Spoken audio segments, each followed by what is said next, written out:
Hi guys, welcome back to our YouTube channel. So in this video, I'm going to show you on how to find your phone number on your iPhone device.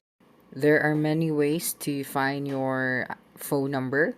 So just open your phone settings, then scroll down until you see the phone messages and FaceTime.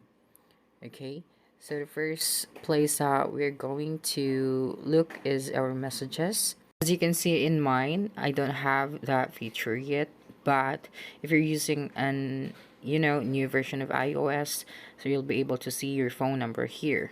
But if you can't see your phone number in this section, we'll have another option. So we're just going to close this and then go to your phone settings, this one. So as you can see, this is my number.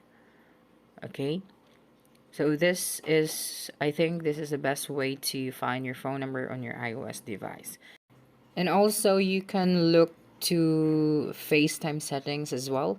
But as you can see, I don't have that feature since I'm not using my FaceTime. So if you have a FaceTime in your phone, you can look for your phone number in your FaceTime settings. So that's it. That's how you can find your phone number on your iOS device. So don't forget to subscribe for more videos tutorials in the future.